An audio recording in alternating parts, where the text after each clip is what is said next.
lúc nó giờ cùng hồng Hmoob Eau Claire luôn mỏ sẽ đừng nó picnic ok tỏ hai giống nè đấy mà là bây giờ tôi sẽ cùng ok rồi phải cho nó thầu cho gió mà bây pi cái sự mình đấy là cho nó bây giờ tao đã tôi xin chi và cho rồi đi cho lúc xưa chơi ở đây tao tôi cùng bây để xin cho tin nên ba lu luôn mỏ nó vừa khi bên mấy chỗ này cái trò bây giờ tao pi gì mù I want to let you know who are the people behind making this HMAA annual picnic possible, and then we can move forward. HMAA board president là Công Xiong. Tôi nói giờ biết tôi bắt than cùng hồ tiền xe hồ nói nè giờ là Công Xiong. Giờ là công cung ấy cho tu sĩ và họ lựa người thế giờ nên là công không là công lợi chỉ giờ pe ý từ long bất thành giờ Dr. Song Nang Lee giờ người tua chỉ lái nó chỉ người từ long bất thành là pe cùng họ mong cho nên đó là chỉ pe từ secretary giờ C nhất người của sao đó cho tên là sẽ có over here we have C secretary President La Công Xiong and then Vice President Dr. Song Nang Lee. Next, we also have a treasurer. Yeah, where are you? Okay. Yeah, you pay to Kenya to Oklahoma. Next, we have Seth, you pay to board advisor. And then we have Larry, the gentleman working very hard for our meal tonight. Larry is also a board member. Did you hear? Too Long, where are you? Too Long, so we have Too Long as another board member. Last we have Belly Low, Tunza Low, where are you? Tunza Low, you're paying to board here. Okay, so let's give them a hand. Without your hard work, we would not have a picnic. All right. Next, we also want you to know that there are HMAA staff. Giờ tí nên ngồi không liệt đâu cổ mong nó lại ít xe tôi chỉ lấy sẽ là mua áo tù nhân để cô xuống điên để nó tôi sát từ nói giờ Rebecca cái tôi sát từ nói giờ Nancy giờ nên tôi học cổ mong cái tôi xuống nên anh chị thì Nancy đó Nancy nhân là khó trông người chạy tỏ này người thiệt sẽ nên tôi chỉ lên từ người chỉ được hù bê lên từ làm gì này cho lên đó là Rebecca giờ tôi học lử sau cho bây giờ tin nên xã tàu kế ba cho chế sau bây cũng mua cổ trò lúc chế sau thôi cho tin nên họ chỉ nhỏ nhỏ cho họ thế ấy đi chung ở tàu thôi lên đó là mọi trong giấy tôi họ lử cho cổ môn đấy làm người là thế thôi lên đó bên mọi tuần sai ta cũng thọ nếu cô giờ bây từ sau grand là giờ sau đó là thoải nhiên lúc cùng họ thôi lên đó bên chuối ý tuần sai tiếng bây giờ từ ba bây giờ tôi chọn sai cỏ sẽ được một phần sự tí giả thế cho kia cỏ là họ bao ta thế chỉ xe thôi lên đó là bên mua cú giờ tôi nhiều khó là chết chấp lần là cho họ lượng nó chung nó cũng trong xe hay thì cô tàu trâu mua lưu lô hông lử với tụ bò giá thầu một ta cho là mỗi tụ hông lử cho cùng hông là. So I have been denoted as a board member to become one of the newest member in the HMAA. I'm serving the role as an executive director of the Hmoob Mutual Association. So thank you for joining us tonight. And I also want của trong cơ nữa, okay. So trong xe thì nên chân liệt thì chúng ta từ tôi cùng với lúc trong picnic nó tôi nó mình chỉ mà tham gia cho với lúc community nữa.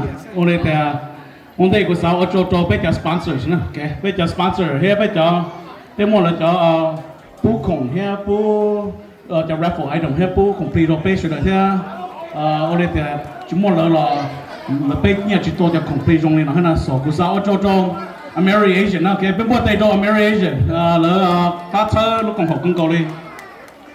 Yeah, bên bữa tay Franklin Bank, Ken, hey Ken, can you hear me, Ken?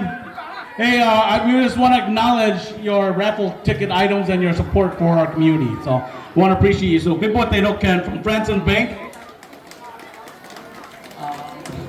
And then one for Lukong Hall, Mong Wisconsin Chamber of Commerce. Well, you have complete nó nó tổ cơ tiền, nó từ sáng không complete nó tiền nó kinh nó đi hình nào cái, nó để cho là gì nó phải sai, you kinh nó đi tiền, you yên lúc price nó phải in okay.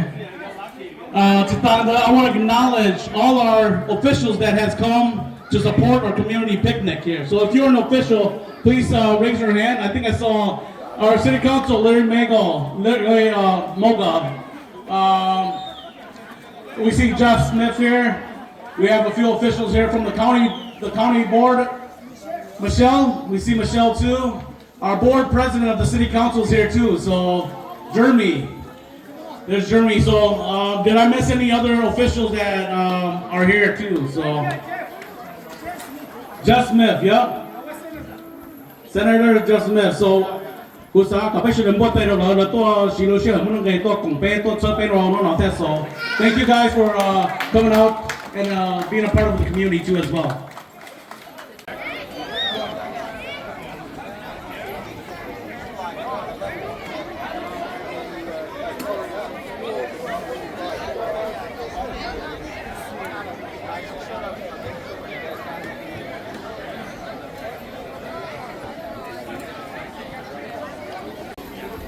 Hmoob Eau Claire, bây lúc Hmoob Eau Claire thì lúc có bây giờ mà phản định nhiên tàu là ba được bây lúc gì lúc rõ, cái này là tu chân trái, trong ở sinh hữu nó.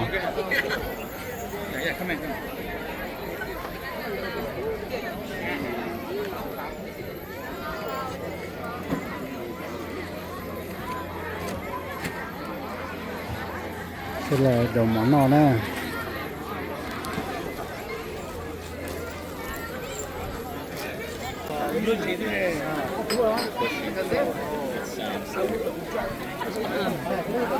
Kiếm tay tay cơ.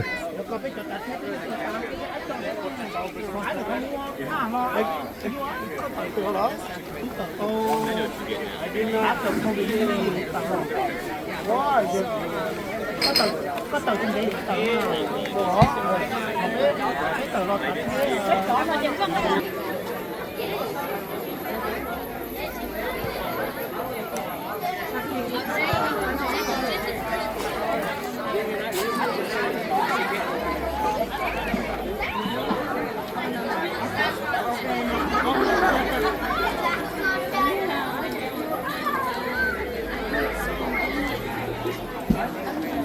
Waiting for food, I also want to share a few things. Over here on my right, we have volleyball, okay? So in addition to volleyball, we also have cornhole. And then we have kato. So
qua bên ý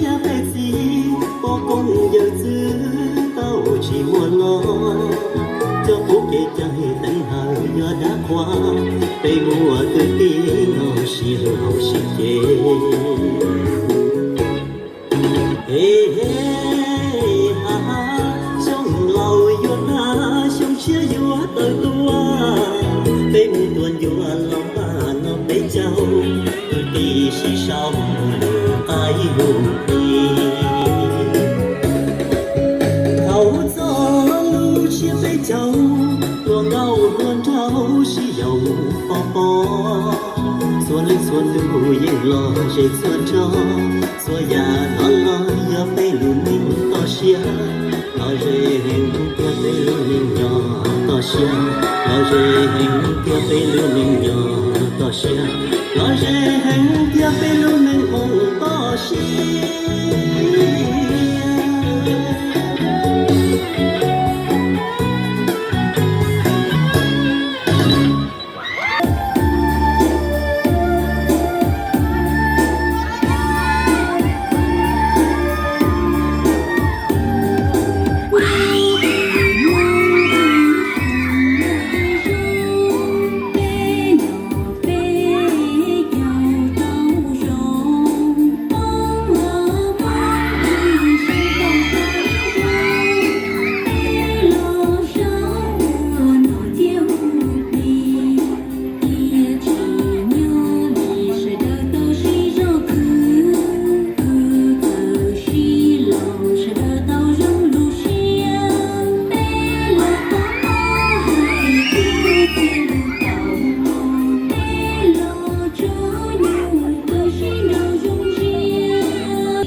kể rong xia